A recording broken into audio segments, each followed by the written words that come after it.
శ్రీ గురుభ్యో నమ. శ్రీమాత్రే నమ. ఓం శ్రీ శివాయ శంకరాయ నమ. 17వ రోజు పారాయణము.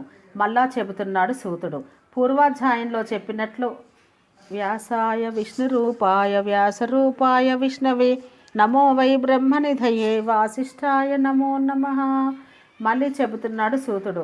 పూర్వాధ్యాయంలో చెప్పినట్టు సత్యభామ శ్రీకృష్ణునికి నమస్కరించి, ప్రాణేశ్వర, కాలస్వరూపుడవైన నీకు సర్వకాలాలు అవయవాలయ అలరారుతుండగా తిథులలో ఏకాదశి, నెలలో కార్తీకము మాత్రమే అంతటి ఇష్టమైనందుకు కారణమేమిటో సెలవీయవలసిందని కోరగా, నవ్వురాజిల్లడు మోమువాడైన నవనీత చోరుడిలా చెప్పసాగాడు.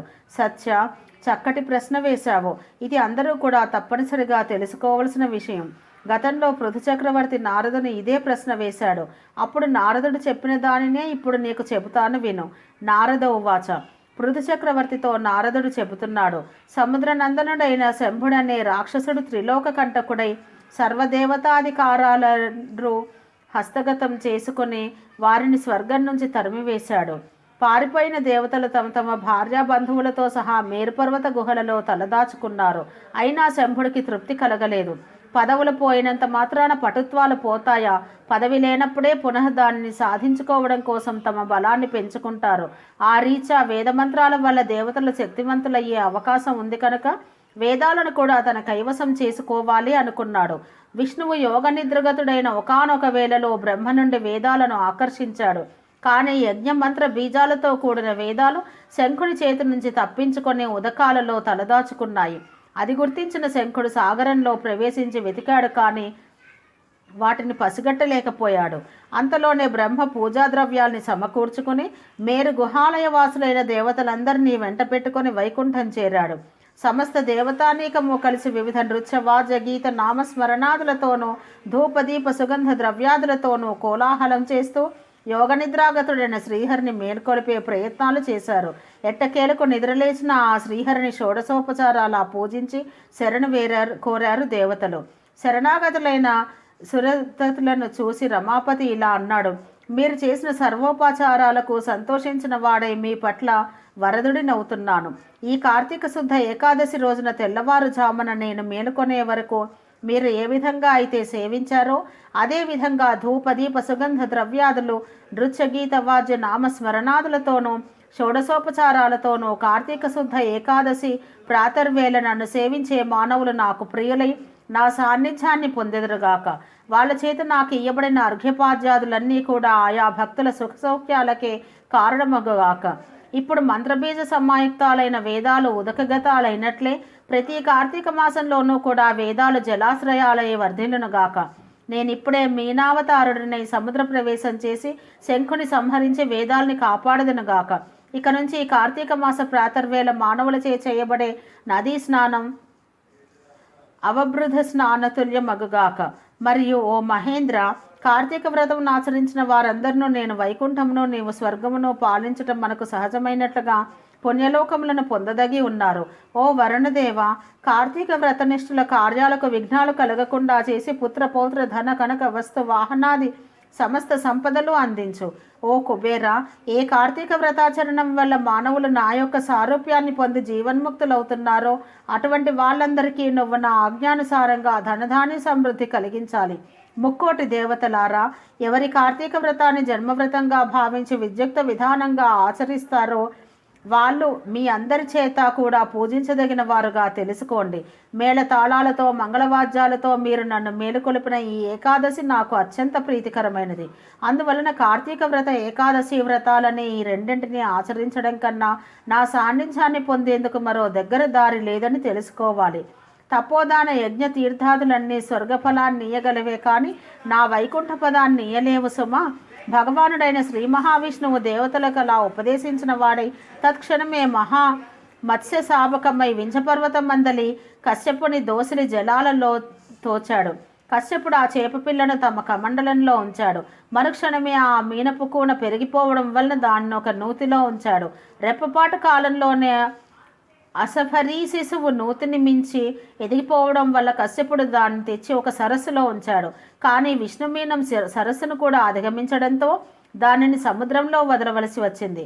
ఆ మహాసముద్రంలో మత్స్యమూర్తి విపరీతంగా పెరిగి శంఖుని వధించి వాడిని తన చేతి శంఖంగా ధరించి బదరీవనానికి చేరి అక్కడ ఎప్పటి వలనే విష్ణు రూపాన్ని వహించి ఋషులను చూసి, ఓ మునులారా, వేదాలు ఉదకాలలో ప్రవేశించి రహస్యంగా దాక్కుని ఉన్నాయి.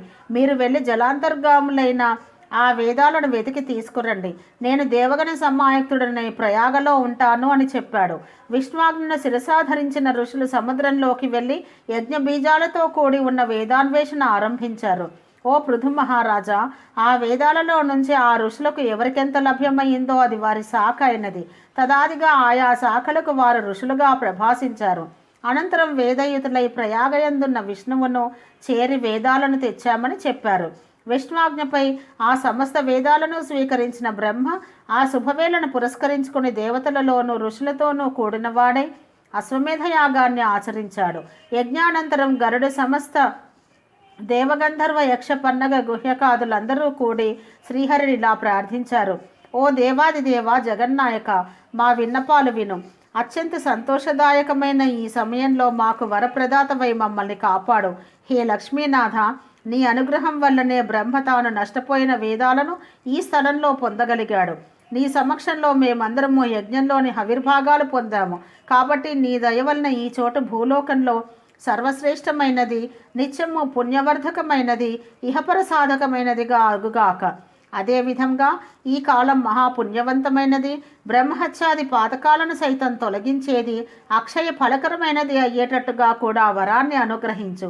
దేవతల ప్రార్థనను వింటూనే వరదుడైన శ్రీహరి దివ్య మందహాసాన్ని చేశాడు.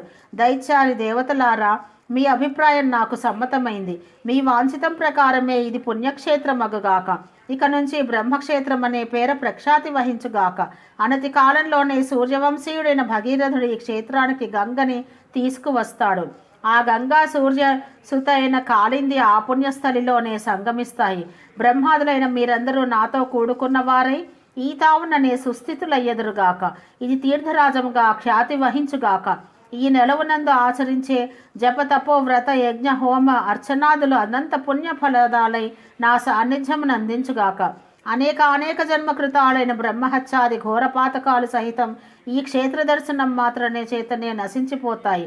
ఇక్కడ నా సామీప్యంలో మరణించిన వారు నాయందే లీనమై మరుజన్మలేని వారు అవుతారు.